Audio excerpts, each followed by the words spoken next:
Moi, j'ai toujours été sensible à la nature, puis comment est-ce qu'on est vite à la bulldozer pour faire des centres d'achat, puis des banlieues, puis des espaces vides. Quand j'ai trouvé l'agriculture, puis surtout l'agriculture à échelle humaine, où est-ce que c'est pas toujours le tracteur qui run l'affaire, je me suis dit, ah là, on est ailleurs, là. On cultive l'écologie. Puis ce que je fais aujourd'hui, à former des gens à la ferme des Quatre Temps pour qu'eux puissent démarrer leur projet et former d'autres mondes, tout ça, ça s'inscrit dans cette logique-là de oui, on est en train de changer le monde. Jean-Martin à l'équipe? 10-4.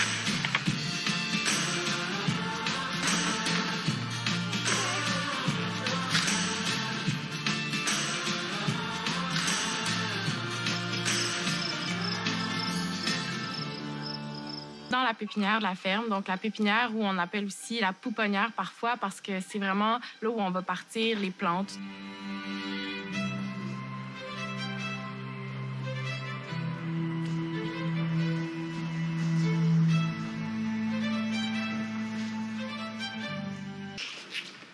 Ici, à la ferme, un des défis, un des objectifs, ça a été finalement de concevoir les espaces de travail, mais d'organiser les tâches aussi de façon à ce que tout soit maximisé. Donc, c'est vraiment l'exercice auquel Jean-Martin a voulu se prêter, donc en puisant un peu partout, en faisant des recherches.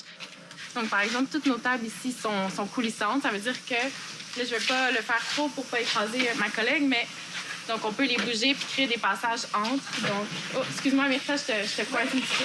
Si j'ai besoin d'arroser, par exemple, je me déplace ici comme ça. Je peux vraiment comme couvrir l'ensemble de la surface de façon vraiment comme de façon facile, finalement. Donc, un autre élément qui est intéressant ici au niveau du design, c'est cet espace-là qui se trouve être la salle d'acclimatation, donc qui est directement connecté à la pépinière.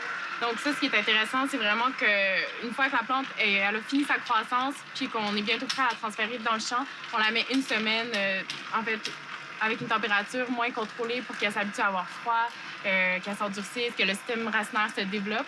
Puis ce qui est intéressant, c'est vraiment que c'est à côté. Donc, on n'a pas besoin de sortir à l'extérieur. On a juste vraiment besoin de glisser les plateaux de ce côté-là.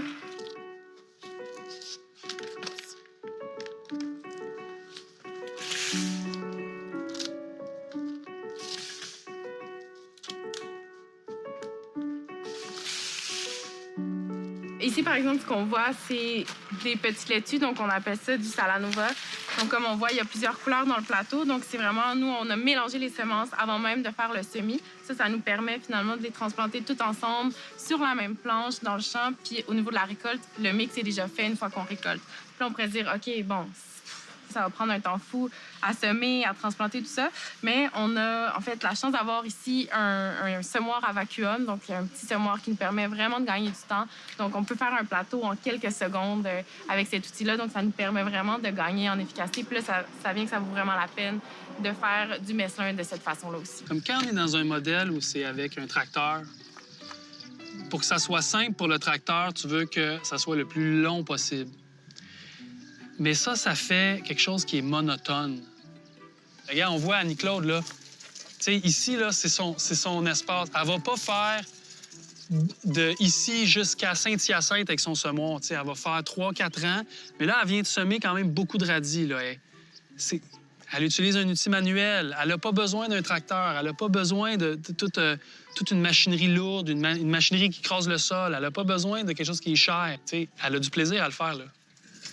As-tu du plaisir, Annie-Claude? Oui!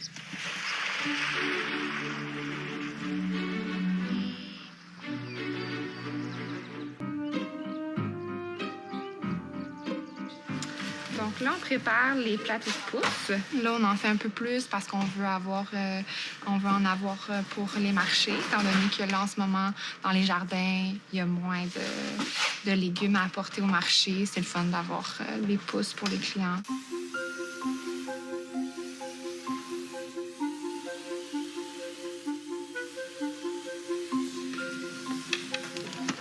Donc ça, c'est le semoir à vacuum. En gros, c'est une balayeuse. Fait que c'est avec ça, finalement, qu'on sauve du temps, qu'on peut planter le Salanova beaucoup plus rapidement. Ça, c'est la deuxième partie du semoir. Donc, finalement, c'est une petite boîte avec des petits trous. Donc, juste pour montrer à quel point ça nous aide à sauver du temps, Ça, ici, c'est notre mix de semences Salanova. Donc, c'est ça qu'on utilise. C'est déjà mixé, donc toutes les variétés sont là. On prend en faire une à la main, puis on se chronomètre. Voir finalement le temps qu'on sauve. Je te chronomètre. Ouais, vas-y. 1, Shit, c'est 2, 3.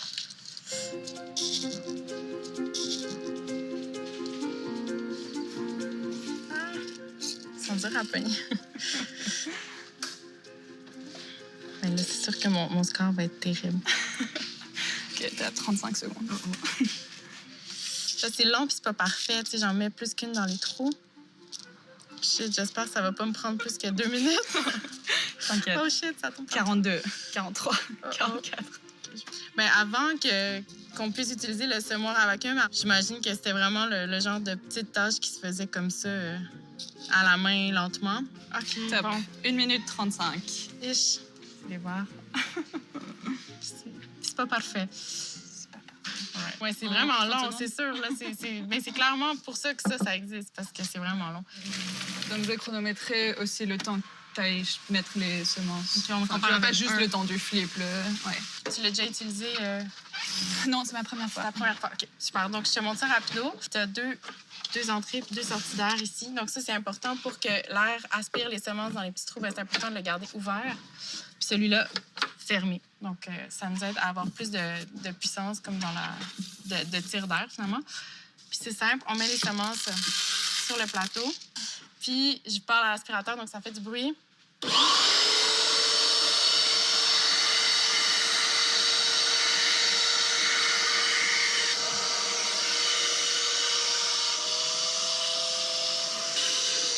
secondes, exactement. C'est bon. Pas mal. Check it out. Ben oui, clairement, ça nous permet de sauver une journée au complet à chaque fois, là, au moins. Là. Donc là, le temps de faire un plateau, 1 minute 35 à la main. Donc ça nous fait combien? Combien de plateaux? Ça fait 6, 7, 8, 9 plateaux avec le semoir. Mais dans le fond, je capote avec une journée, par exemple. Ouais. Ça prendrait quand même pas une journée, mais ça prendrait au moins 2-3 heures. D'accord. 2 heures, ouais. Bon, tant mieux. Mais personne ne voudrait le faire.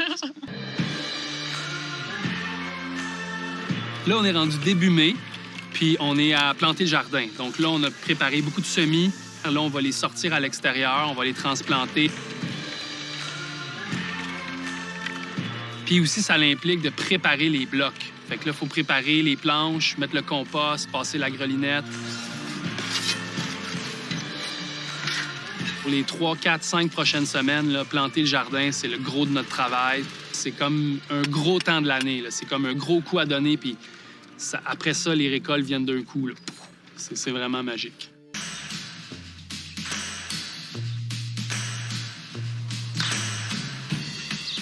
En fait, on est vraiment hâtifs, nous. Dès là que avril termine, là, on rentre dans les jardins puis on plante pas mal tout le jardin.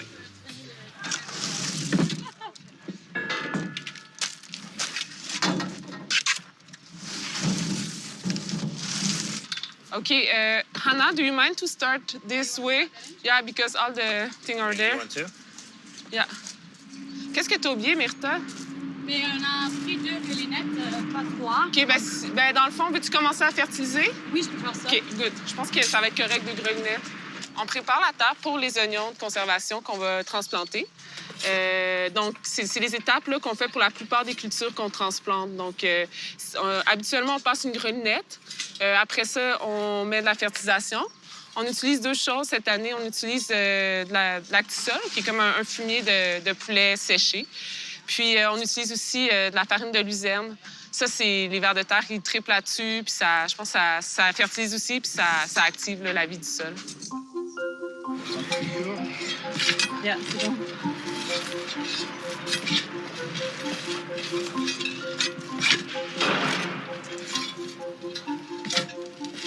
Ces grelinettes-là, il y a plusieurs modèles, sont vraiment lourdes. Donc, on n'a même pas besoin de donner un coup avant. C'est vraiment juste la planter légèrement.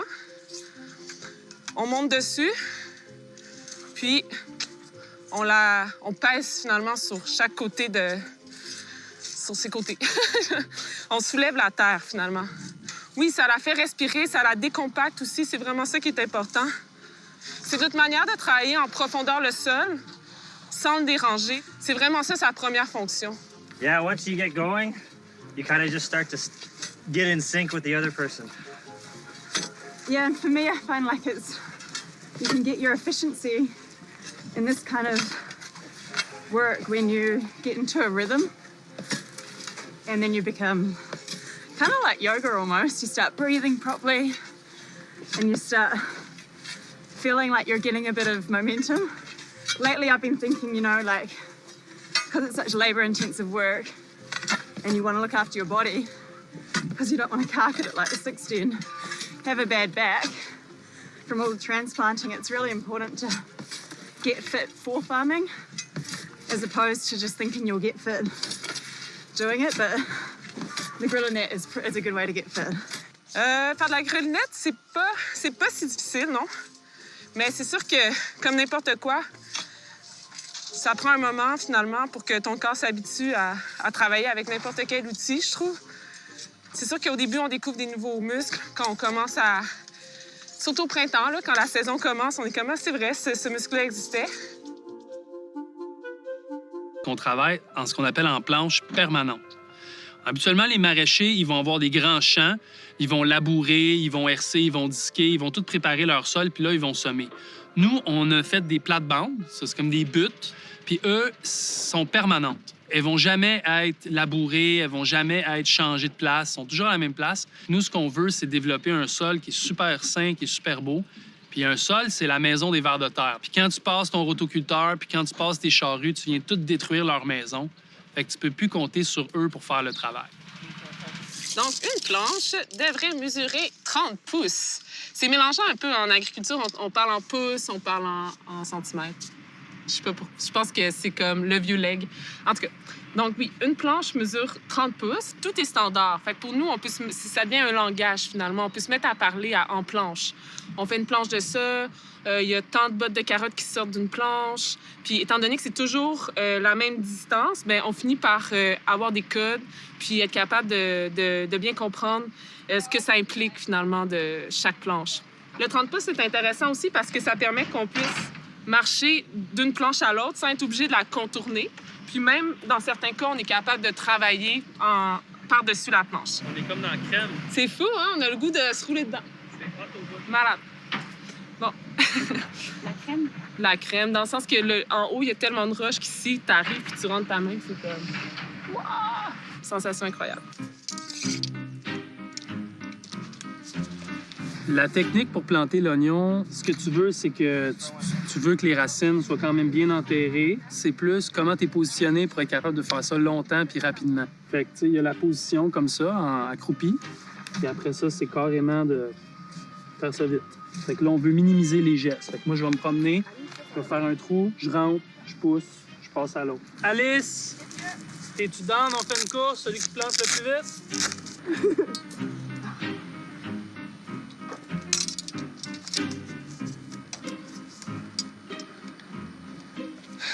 OK, je la laisse gagner. Mais elle a 15 ans de moins que moi. I like this technique because I can go a little bit faster.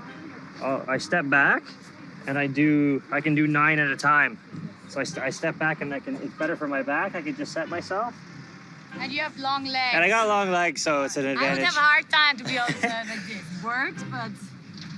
But it's whatever works for you, right? Whatever technique works for you. This is good for me, I guess, because I got lots of flexibility and long legs. Myself, right now, and Ryan, we're planning our farm together. And the idea is we're going to start next year on our own farm and working with JM too. He's going to help us design and build it. It is really inspiring for us to see what's going on here and try to make it like this or even better, if we can.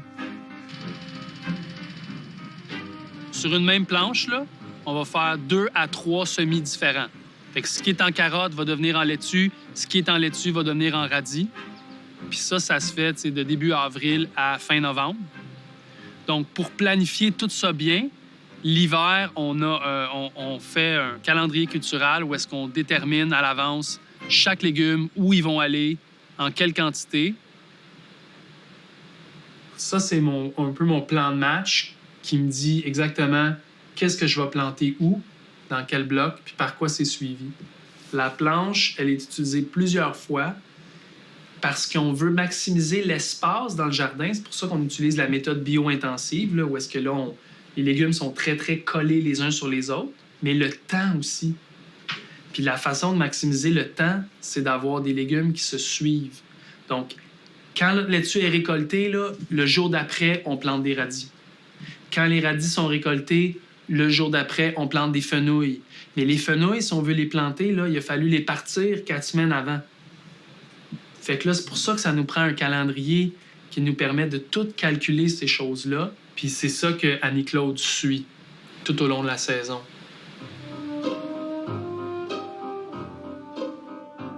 On fonctionne par bloc. Chaque bloc a 10 planches. Donc, ça nous permet aussi de pouvoir nommer les choses. Par exemple, en ce moment, on est dans le bloc S15. Ça veut dire sud. On est dans la partie sud, puis on est dans le bloc 15. Comme ça, on peut se donner des rendez-vous, se parler, puis on a aussi créé une carte avec tous nos jardins, puis on peut savoir quel légume est où à partir de cette carte-là. Donc, c'est vraiment pratique. L'instrument qui est attaché ici au rotoculteur, c'est une aisse rotative. Le travail que ça fait, c'est vraiment en surface. Puis, au lieu de tourner dans ce sens-là, ça tourne dans ce sens-là. Donc, c'est intéressant parce que ça ne brise pas de la structure du sol. Il a tendance à vouloir planter d'un bord ou de l'autre. Ouais. Fait qu'il ne faut pas hésiter à arrêter, te replacer, Ouais. changer de bord. Moi, je sais qu'il y a un côté que je suis plus capable de le ramener que l'autre. Ouais. Si tu peux le lever un peu comme ça pour aider. Puis, tu sais, c'est pas ton dos qui force. C'est vraiment tout ton poids, ton corps qui permet de le lever. Tu sais, sinon, tu peux vraiment te faire mal au dos parce que c'est vraiment lourd. Ça, c'est ton frein d'urgence. Si tu es mal pris, lâche-les, c'est pas grave, il va s'éteindre. What else? En maraîchage, je trouve que l'apprentissage, c'est jamais terminé. Cette année, on a accueilli environ 2/3 de l'équipe pour leur première année à la ferme des 4 temps. Donc, c'est toutes des gens qui avaient de l'expérience, mais à différents niveaux. Puis, donc, c'est vraiment un aspect qui est intéressant du travail, finalement. C'est aussi de prendre le temps de montrer à utiliser les différents outils, de prendre le temps de l'expliquer aux gens. Puis, comme équipe aussi, ça nous rend de plus en plus rapide, de plus en plus fort puis résilient.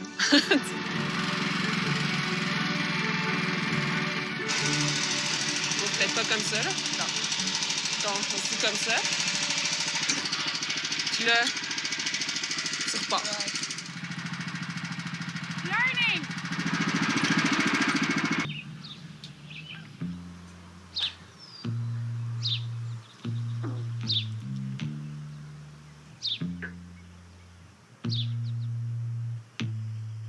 Comment vous trouvez ça, la pluie? C'est fun! Hey, moi, je dis tout le temps, là, il n'y a pas de mauvaise température, il y a juste un mauvais choix de vêtements. C'est tout.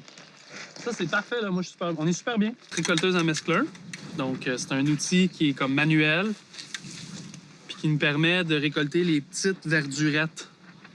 Enfin, on appelle ça des verdurettes, là. C'est du bébé kale, la bébé moutarde, la bébé roquette.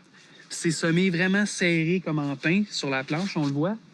Puis après ça, moi, quand je passe avec la récolteuse, mais elle, la lame, elle tourne vraiment vite, là.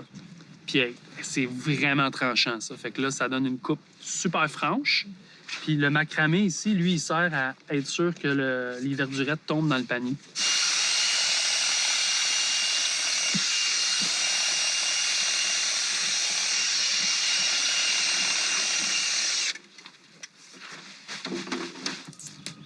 Faut pas qu'il y ait de trucs pourris dedans aussi. Quand on travaille avec, faut pas couper trop court. Parce que vous vous souvenez ce que je vous ai dit? Il faut que les feuilles, elles rentrent dans ma paume de main. Fait que, tu sais, il faut quand même ajuster la hauteur. Mais ce qui est fantastique, c'est que récolter un bac, ça prend 3 minutes. C'est un jeune de 18 ans qui a développé ça aux États-Unis. Puis ça a un peu révolutionné le monde de la microagriculture, ça. Parce qu'avant, on le fait sur les genoux. Fait que là, ça nous prenait 4 personnes 1 heure. Puis là, ça me prend 15 minutes à une personne. Fait que ça change beaucoup notre journée. Puis moi, j'ai été un des premiers à les essayer. Ça, j'ai aidé Jonathan à la peaufiner, à l'améliorer, mais c'est un outil comme trop important. La récolteuse, elle fonctionne seulement sur des verdurettes qui sont semés très, très serrés. Parce que ce qui fait que ça fonctionne, c'est que la verdurette vient s'accoter une sur l'autre. Fait que là, ça prend une densité pour que ça fonctionne bien. C'est un outil que j'ai participé à concevoir, puis qui nous sauve un temps immense. Puis moi, c'est un peu ça ma mission. Je trippe à réimaginer qu'est-ce qu'on fait puis l'optimiser. Fait que ça, c'est un bel exemple. C'est propulsé par une perceuse que tout le monde a. Tout le monde a une perceuse, tu sais. On n'a pas besoin d'avoir un moteur. Ça nous prendrait, en fait, plus de petits outils comme ça qui nous aident à sauver du temps à la récolte.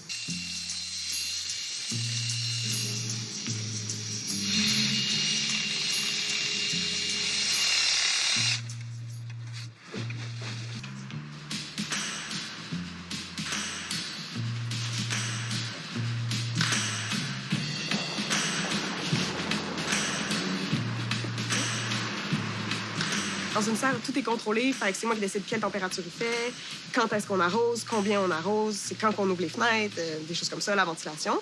Puis autrement, il y a tout le travail qui se fait sur les plants. Je dois orienter l'équipe, leur dire quoi faire, quand le faire, comment le faire. Puis, tu sais, ça paraît pas, mais les tomates, ça pousse super vite, là. Fait que il faut être là. Surtout que le climat étant contrôlé, ça pousse extra plus vite que dans le champ. Elle a les études pour comprendre la fertilisation, la biologie des plantes, la gestion des paramètres dans une serre. Elle a déjà tous ces outils-là avec elle. Puis là, ça va être sa première expérience à gérer la serre.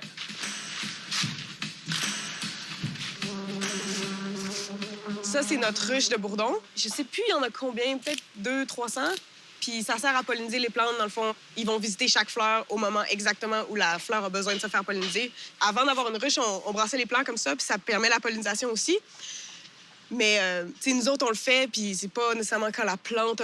C'est pas le moment optimal pour la plante d'être pollinisée. Fait que les bourdons, eux, ils savent. Puis ils vont exactement au bon moment. Les tomates, ça pousse à une vitesse à peu près de 1 pied par semaine, si ça va bien. C'est pour ça que les tomates qui sont transplantées là-bas, ils sont à la hauteur du toit. Il faut les attacher sur les cordes, il faut enlever des feuilles, il faut enlever des drageons.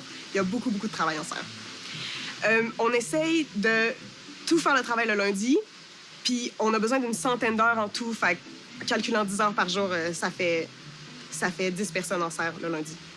Il faut aller aussi vite que les tomates, finalement. Sinon, c'est eux qui vont décider qu'est-ce qui se passe ici.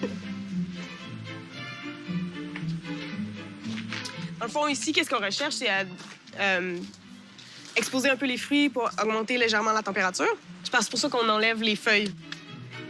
C'est sûr, ça augmente la circulation d'air, la chaleur un peu, mais c'est plus aussi pour empêcher les risques de maladies fongiques et qu'on voit les tomates quand on les récolte, là. C'est pratique de même, là. Puis aussi, ça stresse un peu le plant, puis ça lui donne un petit kick pour mûrir. C'est un peu comme une coupe de cheveux version tomate. Mais une coupe de cheveux, c'est pas stressant. Tandis que pour les tomates, c'est stressant. Puis là, ils sont comme « Ouh, il faut faire mûrir les fruits ».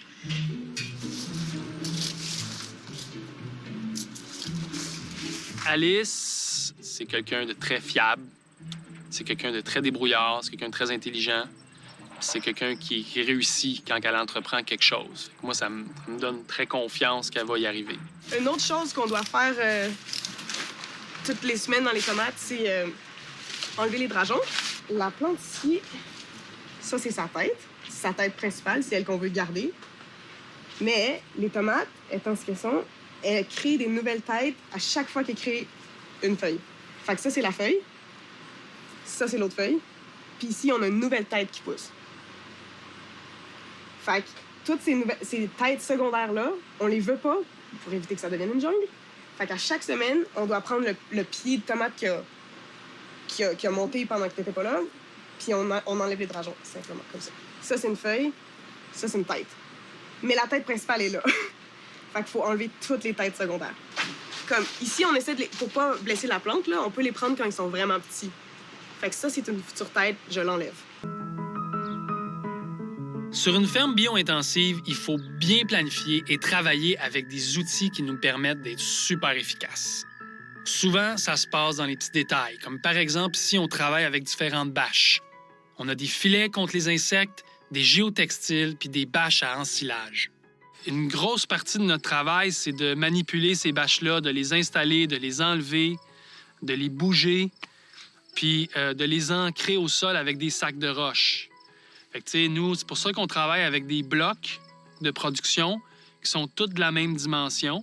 Puis le fait que les blocs soient tous de la même longueur fait en sorte que toutes les bâches qu'on utilise sont de la même grandeur. Donc, on a standardisé notre matériel. Ça, c'est des choses qui sont importantes qu'on fait à la conception de la ferme. Puis après ça, nous, ben, notre rôle, c'est de bouger ces bâches-là, puis de les déplacer, puis d'être le plus efficace là-dedans. Mais il y en a beaucoup. On manipule beaucoup de bâches dans une année. Just, trouve le lapin. Trouve le lapin. Les différentes bâches qu'on utilise dans leur rôle, là, c'est clé, c'est majeur dans le succès, puis dans le modèle de la ferme. On a des bâches à ensilage qui sont noires, qui vont occulter le sol. C'est comme ça qu'on nettoie les planches puis qu'on en sème des nouvelles. Puis l'idée, dans le fond, c'est de décomposer ce qu'il y a présent sur la bâche, mais surtout aussi de faire sortir la mauvaise herbe pour qu'après ça, elle meure par manque de lumière. Ça va être la chicorée. Donc, on voit que le plus gros est vraiment décomposé. Donc, ça va être facile là, de retravailler ça à partir de ce qu'on voit ici, puis de faire le minimum là, de travail du sol pour repartir une nouvelle culture. Tu sais, comme l'été, ça va quand même plus vite. 2-3 semaines, ça peut être quand même suffisant pour qu'une grosse partie soit décomposée. Sinon, juste à côté, ça, c'est resté justement un peu plus longtemps. Puis ça a encore plus eu le temps là, de vraiment... On voit même plus la trace de l'ancienne culture. Je pourrais même plus dire c'est quoi. Celle-là, je pense que c'est ça. Ça doit pas faire... Tu sais, on aurait pu le laisser une semaine de plus, mais là, on en a besoin parce qu'on démarre nos cultures d'hiver. Ce qui est intéressant de ce qui reste sur la planche, c'est que c'est de la matière organique. Donc, en remélangeant ça, mais toujours pas en rotocultant, mais juste soit avec une housse sur roue ou soit avec la herse, bien, ça va être correct, ça va rester dans le sol, ça va se déchiqueter, mais la matière reste. Puis ça, c'est intéressant puisqu'on veut des sols vivants ici à la ferme des Quatre Temps. On veut de la matière organique dans nos sols. Tu sais, Annie-Claude, elle parle des sols vivants, puis c'est quelque chose qui se fait pas du jour au lendemain. Tu sais, ça va prendre quelques années avant que les sols, tu sais, là, ils sont à leur 3e année, ces sols-là. On devrait commencer à avoir des résultats. Ouais, on devrait. Utiliser les bâches, c'est sûr qu'il y a d'autres fermes bio qui le font, mais je pense que justement, c'est une technique qui se popularise en ce moment parce qu'on a de plus en plus souci de garder des sols, comme on dit, vivants, de labourer un minimum. Mais bon, ça reste quand même encore assez marginal, j'ai l'impression.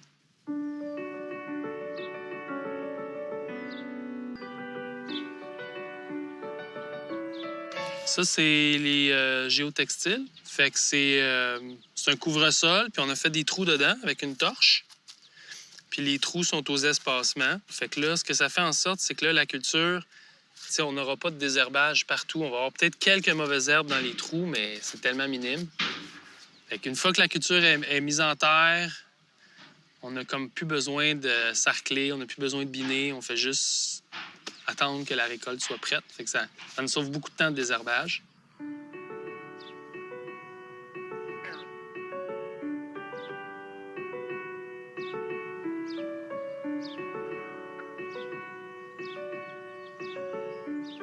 Au plan écologique, les bâches servent carrément de maison pour les couleuvres et les vers de terre. On les voit pas tout le temps, mais toute cette vie est bel et bien présente en dessous des bâches.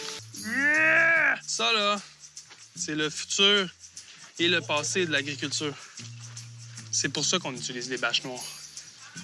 C'est pour favoriser le ver de terre dans son habitat, puis c'est ça. Tiens, mon grand. Vas en paix.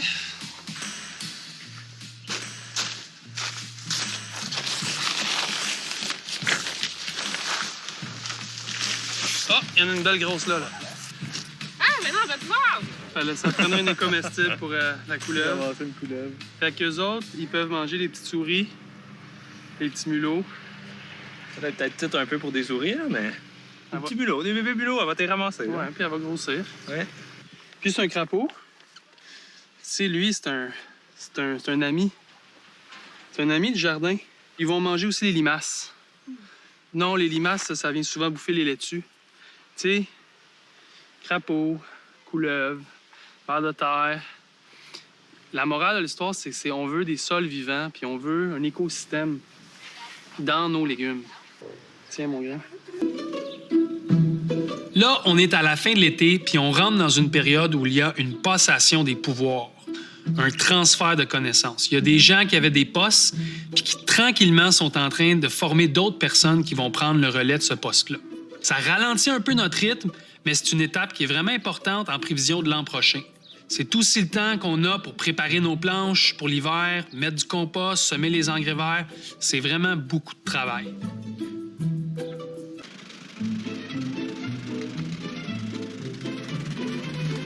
OK.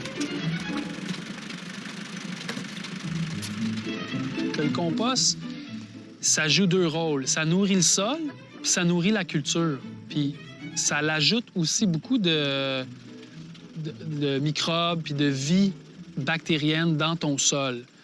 Il va être présent à donner de la fertilité sur 1, 2, 3 saisons.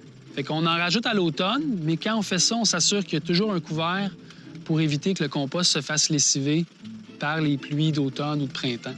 Fait que quand on met des composts à l'automne ou en fin d'été, c'est compost, engrais verts, en préparation des cultures de l'an prochain. Je pense qu'il y a des méthodes encore plus efficaces que ça. Là. On pourrait avoir un... Tu sais, dans la catégorie des outils mécanisés, là, on pourrait avoir un petit épandeur à compost, là, direct en arrière du tracteur. Puis là, ça le ferait un peu pour nous autres, tu sais.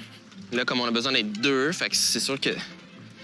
Idéalement, il y aurait juste une personne, tu sais, sur le tracteur. Puis là, l'épandeur à compost, il ferait pour nous autres. Je sais pas pourquoi, mais j'ai toujours passé du bon moment à étendre du compost.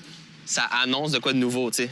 Ça annonce comme qu'on va semer quelque chose ou c'est excitant à ce moment-là, on dirait. La vie est facile assis sur un tracteur. Danny, il faut qu'il reste fit parce qu'il fait de la slackline. T'as peu. Bon, c'est quoi l'analogie encore avec la slackline? J'ai dit, c'est toi qu'il faut qu'il travaille plus physiquement. Il travaille pas si physique, là, quand même. Dit-il assis sur son tracteur. Ce compost-là, c'est un compost animal avec des algues marines dedans. C'est un bon compost là, qui est bien fini, qui n'a pas de mauvaises herbes. On va en mettre une fois par année, la plupart du temps. Même moi, à la grelinette, j'en mets une fois aux 2 ans.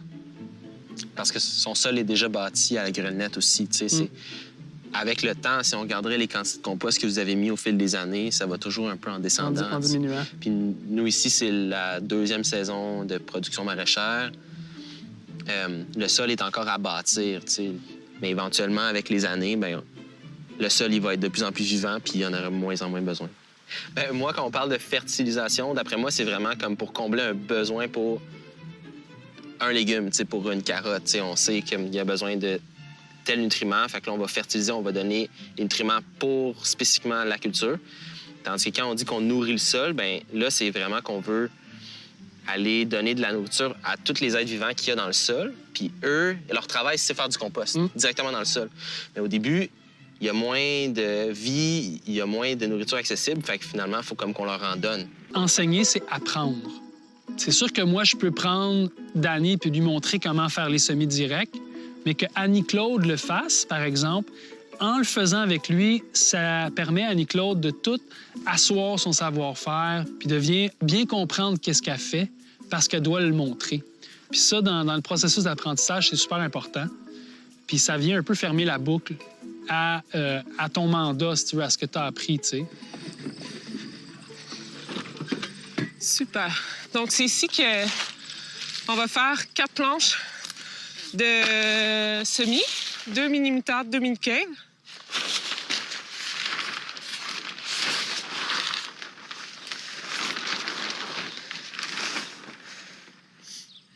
C'est sûr que je pense que c'était une planche de carottes, comme on peut, on peut voir qu'il reste des petits morceaux de carottes. Donc, il y avait quand même la mauvaise herbe, je m'aperçois. Puis je pense que les planches sont pas mal défaites, fait que je vais falloir que je repasse aussi avec une deuxième machine. C'est un peu plus long.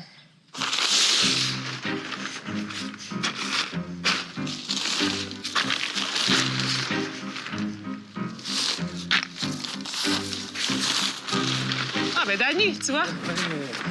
Hello. Fait que j'ai comme la misère à me dire qu'on devrait faire la moutarde puis le kale, puis je suis en train de me dire qu'on pourrait peut-être aller faire ça en serre. Ouais. Puis ici, faire comme 4 planches de ravioles, mettons, quelque chose que... Ou genre 4 4 de radis, comme ça monte vite, la mauvaise herbe ne dérangera pas trop, puis Ouais, c'est une bonne puis idée. on sort ça rapidement. Il faudrait buter. Ouais.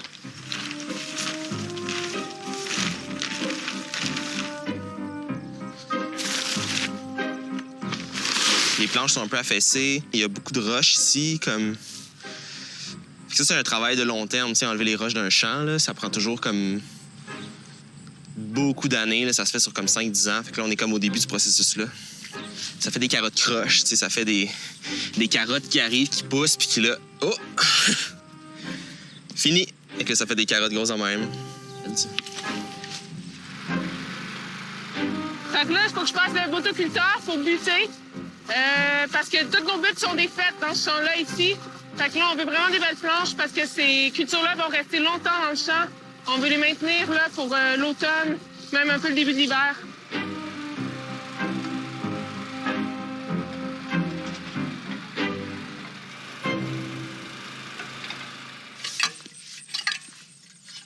Et on vient de faire 4 planches en 30 minutes.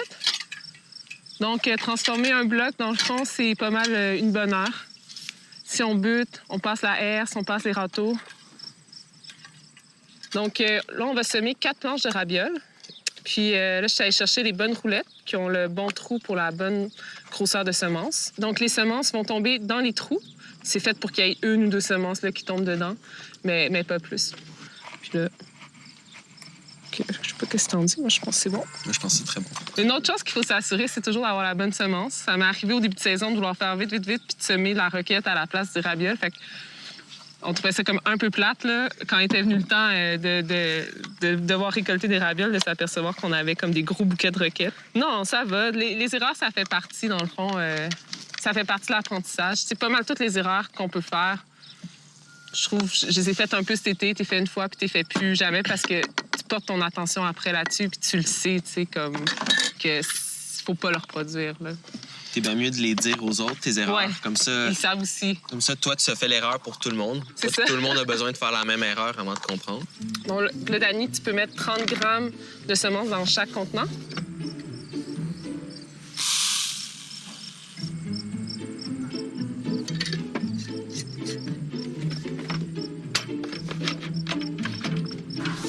Là, je sais pas si c'est moi ou toi, mais on a mis la roulette du mauvais bord. Donc là... Ça n'aurait pas droppé. Ça n'aurait pas droppé aucune semence. Ça, c'est super important pour moi qu'on passe du temps ensemble, finalement, puis que je puisse sauver du temps à pas faire ces erreurs-là, justement, de mettre la roulette du mauvais bord, puis là, de me rendre compte après, il manque un rang. Qu'est-ce qu'on fait? Annie, de toute façon, on passe toujours du bon temps. Puis il y a Chester aussi qui est toujours là pour donner ses bons trucs. Chester, c'est le soutien moral. Allez, tasse-toi. Donc, c'est vraiment magique comme semoir. Dani, je vais te faire une démonstration. Que là, il y a un rythme, un pas rapide, mais constant. La vitesse auquel on marche, ça contribue justement à avoir une constance dans le dépôt des semences. Là, c'est le temps de vérifier qu'on a vraiment le bon taux de semences qui est tombé sur la planche. Donc, nous, nos ravioles, c'est environ 3 grammes qui tombent par contenant. Fait que là, c'est parfait. Ça arrive à 27. C'est exactement ça qu'on veut. Donc, ça a bien marché. Fait que là, on le remet à 30. Oui, on le remet à 30 pour la prochaine planche. C'est parfait.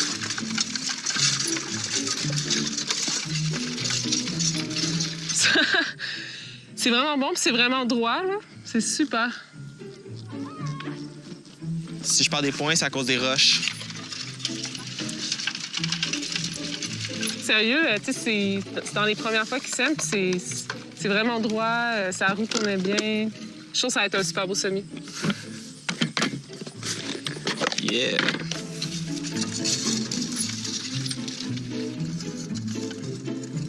Elles sont vraiment belles, là. OK. C'est super. Tu les as butées. Non, on les a butés. C'était vraiment, vraiment détruit. Il y avait de la carotte ici avant. Puis il était plus sale un peu que je pensais. Puis, tu sais comment ça a l'air beau, là. Ici, c'est la même chose de ce que je sème aujourd'hui, mais ces semis-là ont 1 semaine exactement. Ils ont été faits mercredi dernier. Bien, ça a vraiment bien germé. Nous, on sème à 12 rangs. On passe 2 fois avec un 6 rangs, donc ça fait 12, 2 passages. Puis ces radis-là vont être prêts environ dans 2 à 3 semaines. Là, c'est sûr qu'on est début septembre, donc selon moi, plus au moins un bon 3 semaines encore, puisque la lumière descend puis les températures baissent un peu. Donc, ces radis français-là, ici, aussi semés 12 rangs. Donc, eux ont 2 semaines par rapport à ceux d'1 semaine. Ils sont quand même beaucoup plus grands. Puis, eux vont être prêts, justement, d'environ 2 semaines là, pour la récolte. Les semoirs manuels, moi, les premiers que j'ai vus, ils datent fin 19e, fait que 1870, 1880, jusque dans les années 30. Les semoirs étaient pas exactement comme celui-là, parce que ça, c'est vraiment le plus récent puis le plus sophistiqué de tous ceux que j'ai vus, mais la plupart des semoirs qu'on trouve sur le marché sont exactement comme ils étaient il y a 100 ans. Ça témoigne encore une fois qu'en agriculture, on redécouvre des façons de faire, puis c'est trippant. Puis encore certains aujourd'hui, ils vont semer à la volée. Ça veut dire qu'ils vont avoir leurs semences comme ça dans leurs mains, ou ils vont avoir des poches. Puis là, ils vont envoyer les graines comme ça. Puis là, il y a tout un art de comment faire ça pour avoir des bonnes densités. Donc, un engrais vert, concrètement, là, c'est une plante. C'est des cultures qui vont pousser, qui vont avoir différentes fonctions. Soit amener de l'azote, soit protéger le sol, soit avoir un système racinaire qui vient décompacter et prospecter. Puis sur les planches qui sont ici, moi et Alice, ce qu'on fait, c'est qu'on est en train de semer du seigle d'automne puis de la veste velue. C'est nos 2 plus toughs au Québec. Je pense qu'il voulait juste me montrer comment faire, comme ça je peux le montrer aux autres puis que tout le monde est capable de le faire, c'est ça? Oui, et parce que c'est quand même toi qui es en charge l'année prochaine d'implanter les choses. Fait que tu vas dealer avec ça. Essaie d'en mettre aussi pour que ça tombe un peu dans les allées. OK. Toutes les parcelles du jardin vont être couvertes pour l'hiver, soit avec une bâche, soit avec un engrais vert, soit avec un légume qu'on n'a pas fauché. Mais le sol ne doit pas rester à nu pour l'hiver, sinon il va être plus susceptible à l'érosion. Puis pour toute la vie dans le sol, il faut la protéger l'hiver. Ça va dans le S10, planter des engrais verts. C'est un bloc qui a vraiment eu de la misère cette année, fait que... Qu'est-ce qu'il y avait là avant? Il y a eu un bloc de betteraves. Puis le reste? Ben, en fait, les betteraves, ça n'a juste pas vraiment marché. C'était mal drainé. Ça a fait pas beaucoup de betteraves. C'est sûr que qu'est-ce qu'on fait maintenant, c'est un investissement pour le futur. C'est sûr que ce serait le fun de planter des légumes qu'on récolterait, mais je pense qu'au point où on en est, on n'a pas le choix de prendre le temps qu'il faut puis utiliser l'espace qu'il faut pour être sûr que l'année prochaine, ça soit un peu... Mais oui, je suis sûre que c'est comme passer là-dedans, décompacter un peu l'argile qui est en dessous de ça, puis planter des graines d'engrais verts qui ont des grandes racines. C'est sûr, c'est bénéfique. Moi, j'y crois.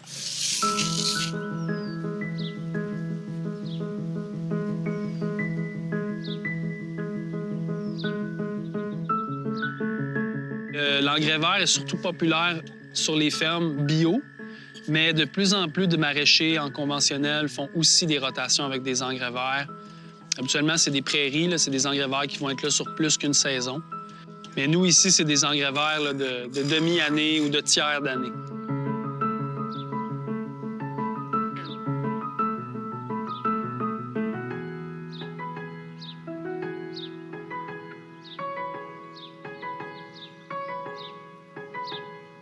L'automne, c'est une période où je fais davantage de conférences. Je quitte souvent la ferme des Quatre-Temps pour aller enseigner à des maraîchers d'un peu partout dans le monde les techniques qu'on privilégie et que j'ai mises au point.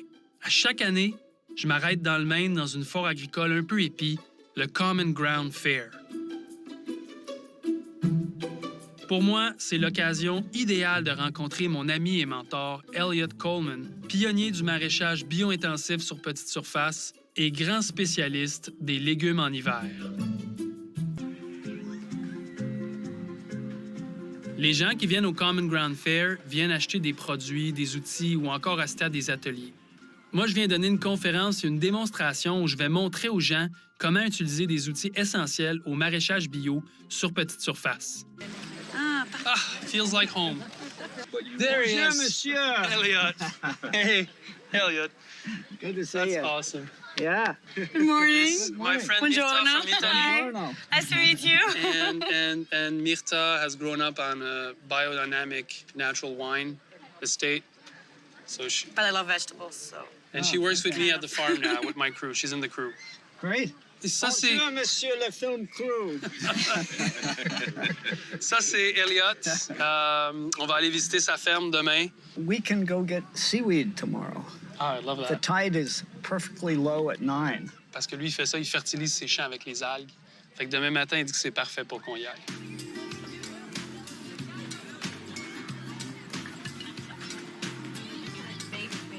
C'est vraiment excitant pour moi de présenter des outils en compagnie de mes amis maraîchers. Les gens viennent ici parce qu'ils veulent avoir des trucs pour améliorer leur qualité de vie et les rendements sur leur ferme. Moi, je dis souvent que c'est grâce aux outils qu'on peut rivaliser avec les grosses fermes conventionnelles qui sont vraiment essentielles à la révolution de l'agriculture sur petite surface. Connor, il a utilisé ce qu'on appelle le microculteur. Ça te permet de travailler ton sol en surface, comme le ferait une herse rotative. Mais c'est actionné par une batterie. Fait que, dans les serres, où est-ce que tu veux peut-être pas avoir de fumée, tu vas l'utiliser. Ça n'aime pas les petites roches. Les petites roches ont tendance à jammer le mécanisme. Connor, lui, sur sa ferme, il dit qu'il a tout enlevé les roches. Mais il n'est pas venu à la ferme des 4 temps, ça, c'est sûr et certain. Il y a bien trop de roches. What I'm seeing here is a total revolution in what's possible with small-scale farming. And Adam Lemire here and obviously Elliot have been a huge part of that. This is from France, it's Terratech. Elliot, sa grosse contribution, c'est les planches de 30 pouces travaillées avec des outils manuels. Parce que jusqu'à ce jour-là, les fermes étaient toutes dans un modèle où tout était mécanisé. Puis lui arrivait avec des outils, des techniques qui sont appropriées pour faire de l'agriculture sur des petites surfaces. Okay, Adam asked me, because I'm the oldest, to come up at the end, and that's this one. And it was great because you could hold it like this, which happens to be the ballroom dancing position, so no one could complain that I was putting him in an awkward position. Les outils définissent notre modèle. Avec une grande partie de pourquoi ce qu'on fait est possible, c'est parce que Elliot a développé des outils avec lesquels on peut travailler aujourd'hui. Thank you very much. C'est juste beau voir une personne de cet âge encore tellement actif et super engagé. C'est sûr que dans son cœur, dans sa tête, il a mon âge. Ça me donne des fois juste une couple d'idées de ne pas arrêter à découvrir de nouvelles choses, juste comme être actif dans ta tête. Kind of emotional, but you've been an inspiration. Please keep it up. Thank you. Appreciate it. Ça touche les gens beaucoup, surtout les plus vieux qui ont cru à ça, tu sais. De voir des jeunes comme moi, comme Connor, qui amènent ça à un autre niveau, ben ça les, je pense que ça leur fait du bien à leur âme. Monsieur, il pleurait, il était tout ému. Moi aussi, ça me touche. Des fois, nous, comme gang, on est un peu détachés de pourquoi on fait ça. Pour avoir de belles légumes, pour avoir de la bonne bouffe, mais c'est pas juste ça. C'est un esprit de vie différent qu'on veut partager. Ici, tu reconnectes avec ça. Mais on dirait qu'ici, il y a vraiment une culture du local, puis du bio, puis du retour à la terre qui est là depuis de nombreuses années. Peut-être qu'au Québec, on a tellement modernisé l'agriculture qu'on a comme perdu la racine de pourquoi on faisait ça, pourquoi on est des paysans, pourquoi. Peut-être aussi, il faut juste pas comparer avec le Québec, puis juste apprécier qu'au Maine, il y a ça. C'est nos voisins, dans le fond, c'est tellement proche. Peut-être que les gens devraient juste venir ici, puis comme moi je fais, je viens ici, je m'inspire, je suis content, puis je m'en retourne chez nous. Yeah. Yep. I'm just gonna say bye to Elliot. I'll see you tomorrow. We'll see, At the farm? At the farm. Okay. Yeah, look forward to it. Thank you for today. All right, no. Appreciate Thanks for coming down here. All right, good. Yeah, We're good. everybody loved it. Tu sais, les algues marines, nous autres, on en utilise beaucoup à la ferme. C'est la plupart des fermes bio en utilisent. Sauf que ça vient dans des pots. C'est toujours des concentrés, puis tout ça. Et là, tu sais, dans le fond, ça, c'est la vraie affaire, là. Tu sais, on prend les algues, carrément, puis on les met dans... Je pense probablement qu'il les met dans son jardin, puis il les incorpore comme un engrais vert. So you just work here, and you want to leave about 10 centimeters above where it's attached. Okay. So it's like mowing your lawn. Okay, so it will regrow, or? It regrows, yeah. Wow. Oh, this feels so funny. It's a nice texture. C'est comme quand je mets des conditioners dans mes cheveux.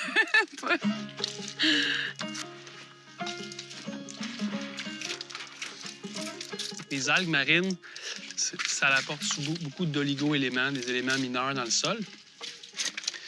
Puis, ben, c'est gratuit, fait que ça, c'est une ressource qui peut utiliser à perpétuité, comme ça. In addition to the trace elements, this is a good source of potassium.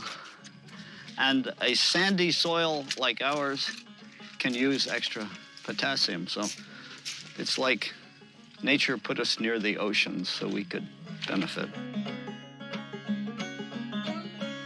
Oh, lui, on le laisse ici. Ah, excuse-moi, monsieur. Did you cut yourself? Non. Nous, à la quatre-têtes, c'est très rocailleux. À la grelinette, c'est plus un sable. Moi, j'ai travaillé dans tous ces sols-là, mais tu sais, les techniques, ils se ressemblent pareil. Tu sais, la stratégie, c'est souvent de rajouter beaucoup de matière organique, beaucoup de compost. In the fall, if we are making a lot of compost, we can be here every day, every other day.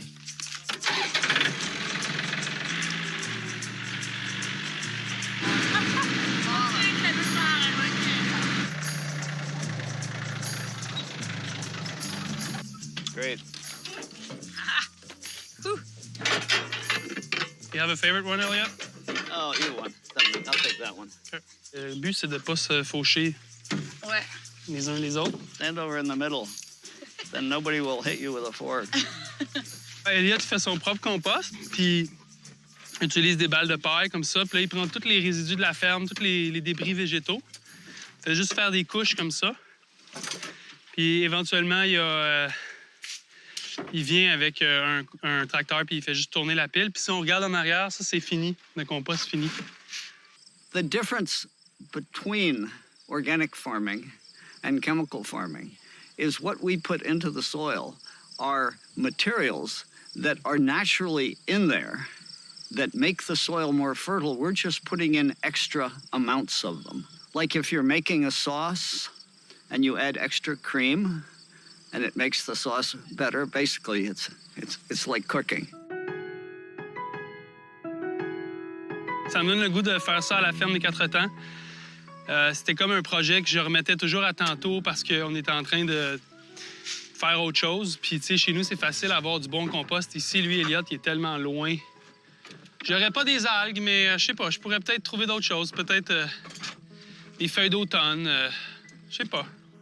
Quand je visite Elliot, je me remets inévitablement un peu en question. Est-ce que je fais la bonne affaire? Est-ce que j'utilise les bons outils? C'est vraiment inspirant pour mon travail, mais je dirais encore plus ressourçant sur le plan humain. Sa fille Clara est en train de reprendre les rênes de la ferme, puis sa femme Barbara est toujours aussi impliquée qu'avant dans les jardins. Pour moi, c'est ça le Good Food Revolution. C'est l'idée d'avoir une ferme à échelle humaine, de bien vivre et d'être bien entouré.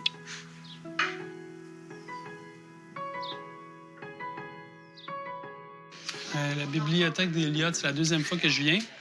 Puis je pense que c'est l'endroit qui m'impressionne le plus sur sa ferme.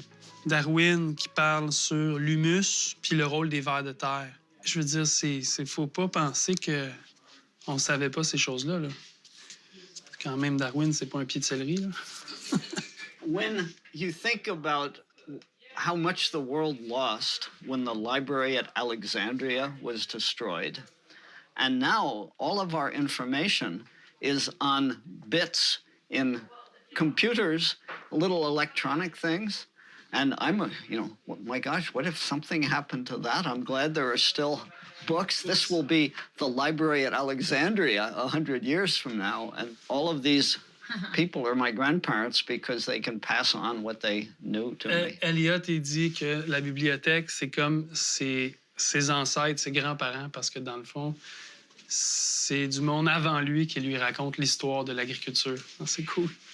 Before I started farming, I used to spend my spare time as an adventurer. I was a rock climber, a grimpeur. I was a mountaineer. And one day I read a book about small farming, and it made it sound like an adventure. If you were a mountaineer, the dullest part of it is standing on top of the mountain. The part that's important, the part that's interesting, is figuring out how to get there. And so small farming is figuring out, this is a wonderful mountain, it has no top, is figuring out how to get there. Figuring out how, oh, if I put this in the soil, this will grow better carrots. Or if we change the crop rotation here, this will be better for the broccoli or something. This is absolutely fascinating to me. So it took my adventurer's mind and allowed me to apply it to farming.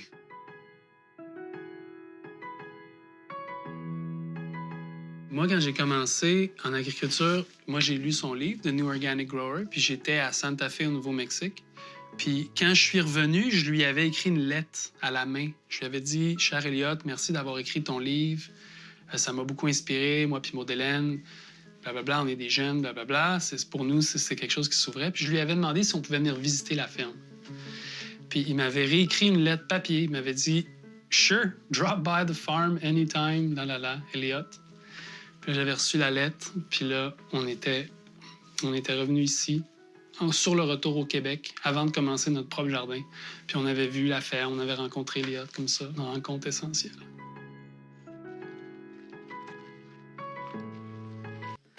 So all of the tools here are an attempt to do on the small farm what tractors are doing on the large farms. And I have in my shop all sorts of ideas that we tried that didn't work. Can you show us? Is it interesting? Maybe No, they're my stupidity. I don't want to show off my stupidity. Ce que Elliott fait avec des légumes en hiver, tu sais, d'avoir des brocolis, des laitues, des radis en janvier, en février, qui sont fraîchement récoltés, c'est vraiment Elliott qui a commencé ça. Ça a été un des pionniers aussi à parler des tunnels chenés, des tunnels amovibles. Lui, sa philosophie, c'est pas nécessairement de chauffer en hiver. On essaie de pas chauffer. Hey, Jam, come grab that wheel. Écoute, c'est parfait. C'est parfait. Il y a deux personnes qui peuvent me dire quoi faire. Maud Hélène puis Elliott. On est en plein cœur de l'automne et il commence à faire pas mal plus froid. Il nous reste encore plusieurs tâches à faire pour bien fermer les jardins avant l'hiver. On veut appliquer du thé de compost dans certaines de nos parcelles, on veut mettre des toiles sur nos tunnels froids puis travailler avec des couvertures thermiques pour protéger toutes les cultures qui nous restent encore au champ. Avec tout ça, on continue même de récolter des vivaces, du kale, des rabioles, bref, encore beaucoup de légumes. C'est aussi le temps de sélectionner des candidats potentiels pour l'an prochain. Ils viennent passer quelques jours sur la ferme afin qu'on puisse évaluer comment ils travaillent. L'automne, c'est vraiment une période importante parce que c'est là qu'on se prépare en prévision du printemps prochain. Disons qu'on chôme vraiment pas. Des choses à regarder pour la récolte, puis j'ai des choses à regarder aussi pour la fermeture des jardins. On est rendu au point dans la saison où on prépare déjà fermer les jardins pour l'hiver, puis il y a une certaine ordre qu'on le fait. Fait qu'ici, les jardins, ils sont faits en pente, puis c'est sur le dessus de la pente, donc la rangée 1, là où il y a les tunnels chenés qui deviennent chaudes la plus vite, puis c'est elle qui se draine en premier aussi, puis là, ça se draine par en bas. Fait qu'on commence à planter là au printemps. Puis c'est aussi là qu'on finit de planter à l'automne.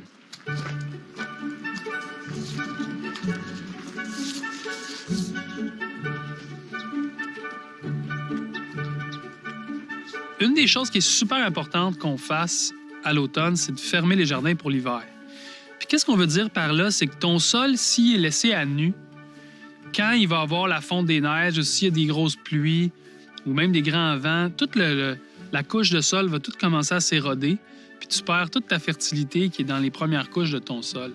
Fait qu'il faut que tu le couvres pour l'hiver.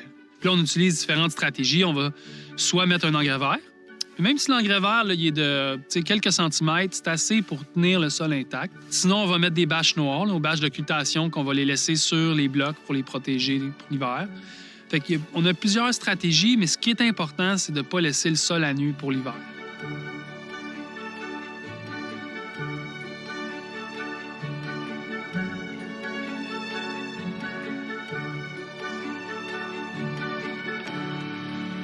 Une autre chose qu'on est en train de mettre en place pour l'an prochain, c'est les thés de compost. Récemment, on a eu la chance d'avoir la visite d'une des plus grandes spécialistes sur les sols vivants, le Dr. Elaine Ingham, qui nous a enseigné cette approche qui est vraiment, mais vraiment très révolutionnaire. OK, on a toute la recette ici, que Jonathan nous a préparée. And then we start with 1, 2 and 3. Oui. Et après ça, on va le brasser, le compost, pour 2 jours, Oui. à peu près 24 à 48 heures. OK, d'accord. Ce que c'est un thé de compost, c'est on prend un compost qui est une souche, là, qui a vraiment plein de bactéries, plein de champignons, plein de vie microbienne. Puis là, on le met dans l'eau puis on donne de l'oxygène pendant un certain nombre de temps. Puis là, ça va multiplier comme les bactéries, les champignons, toute la vie microbienne devient comme à ce 15 000 tuples, comme ça finit plus, là. Puis après ça, nous autres, on va appliquer ça dans les champs. Et là, tu le mets sur le feuillage. Quand le feuillage, là, il est colonisé par une vie microbienne, bien, c'est comme si toute la place est prise. Puis là, quand tu as d'autres pathogènes qui viennent, ils n'ont pas de place où s'établir parce que l'espace est occupé. Ça, c'est à l'avant-garde de tout ce qui est en train de se développer en bio dans le monde. Fait que là, on a le compost. C'est un vermicompost. Wow. Il est quand même vraiment beau. Un vermicompost, c'est un compost qui est fabriqué par des vers de terre. C'est ultra riche, puis c'est rempli de bactéries puis de champignons. Anna, elle veut, quand elle va partir de la ferme, elle veut faire un cours avec Elaine Ingham, puis elle veut un peu se spécialiser là-dedans. I'm very interested in compost. To me, compost is the heart of the farm because it's where you put the nutrients in. And it's about recognizing the microorganisms and how beneficial they are in the whole cycle. For me, when you start using compost, you're starting to go next level. You're doing the crème de la crème on top, rather than just saying, oh, we don't spray this, we don't spray that. Yeah. Okay. You're putting your investment. It's good. Yeah. On commence avec le compost, l'activateur, puis on le mélange avec de la farine de sarrasin. 2000 millimeters, puis le compost, c'est 10 liters. D'accord. It smells alive. It's not, what do you say, ammonia? Ammonia? Ouais, il sent pas bad l'ammoniac. compost. It has no oxygen in it, and it's very, smells kind of putrid, whereas this smells very, very good. Parce que, tu sais, les composts sont pas tous de fabrication égale. Une des grandes clés, c'est de le sentir. Tu sais, un bon compost, ça devrait sentir la bonne terre. Ça devrait pas avoir une odeur de fumier puis une odeur forte. So, one thing that we forgot, this needs to go in too. Une fois que le compost va être fait, l'idée, ça va être aussi de regarder avec le microscope, voir si on a tout ce qu'on a besoin d'avoir. Ça, c'est une machine qui sert à faire la fermentation de compost, comme un brewer qu'on appelle, là. Puis ça vient de Californie, puis beaucoup des grosses fermes, même en conventionnel, commencent à travailler de plus en plus avec du thé de compost. Après ça, là, on va rajouter tous les autres ingrédients dans l'eau. Fait qu'il faut rajouter de l'acide humique. Hydrolate de poisson, 2000 millilitres. Okay. C'est, do you know what that is? It's a fish tea, so it's fish, the bones that have been brewed into a tea. It's a byproduct from the fishing industry. Tout ce qu'on rajoute, c'est pour que les micro-organismes aient quelque chose à manger pendant qu'on fait le thé de compost. On va le partir pour mélanger tout le truc avant que ça remplisse la poche de thé de compost. Puis on va la laisser pendant 48 heures. Après ça, on va être prêt à l'appliquer dans le jardin. Puis il faut l'appliquer dans les 3 à 4 heures après, à la fin du brassage. Bien, sinon, toutes les bactéries et les micro-organismes, ils meurent. Là, il y a une batch qui est prête maintenant, qu'on a fabriquée avant. Puis là, avec Anna, on va aller l'asperger dans les champs sur les engrais verts qu'on a semés.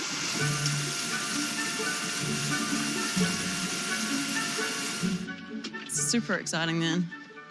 Quand j'ai eu, mettons, Elaine Ingham est venue ici, là, j'ai dit la fertilité, qu'est-ce qu'on utilisait? On utilisait, tu sais, du fumier de volaille.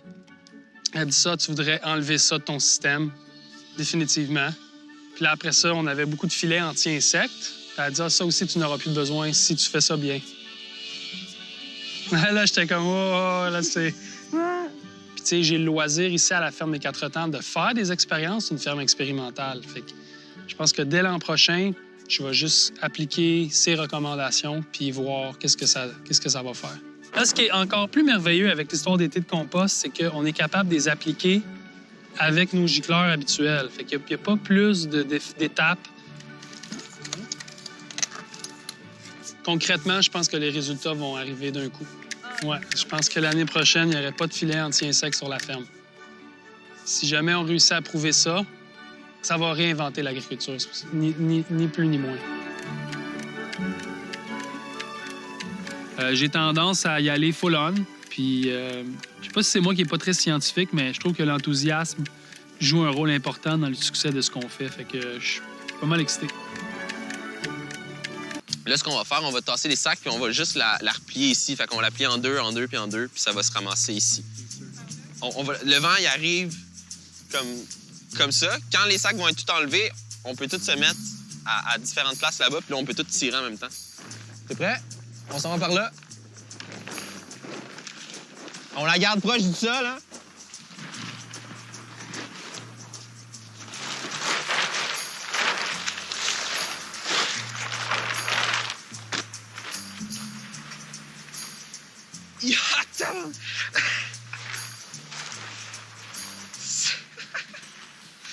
Il va, hein?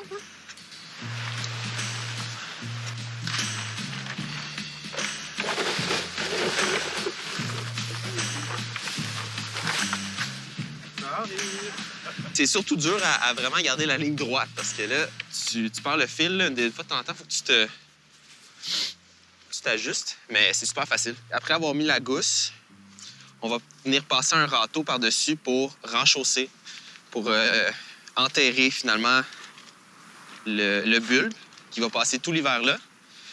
Puis, à la toute fin, on va mettre de la paille par-dessus. L'hiver est arrivé pas mal de bonheur cette année à la ferme. On a eu des températures sous zéro puis des tempêtes de neige même avant la fin de novembre. C'est quand même un gros défi de faire des légumes en hiver dans ces conditions-là. Faut travailler pour continuer de récolter au champ malgré la neige, puis on veut vraiment répondre à toutes les demandes qu'on a de nos chefs.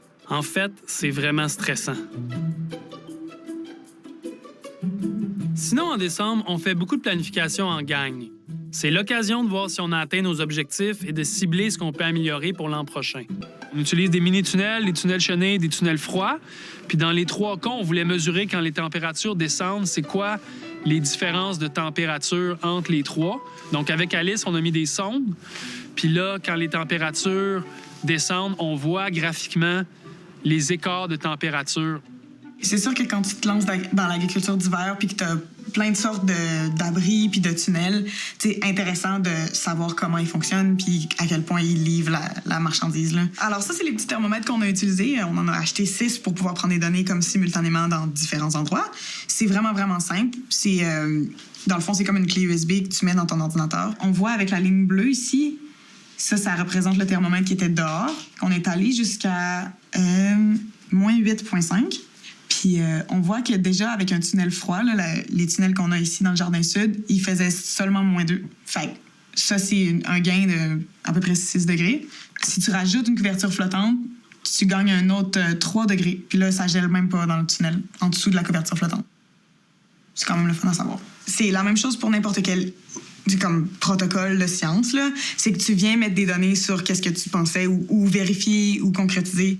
C'est vraiment, vraiment le fun d'avoir des données pour des feelings. Mais les fermiers, en général, ils ont vraiment des bons feelings. Là.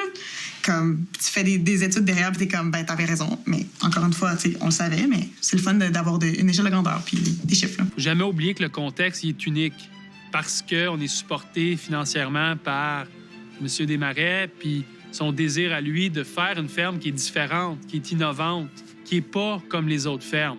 Donc, c'est une image qu'on a d'une agriculture qui n'est pas nécessairement celle qui est commune, mais en tout cas, moi, ce que j'espère, c'est que c'est celle de demain.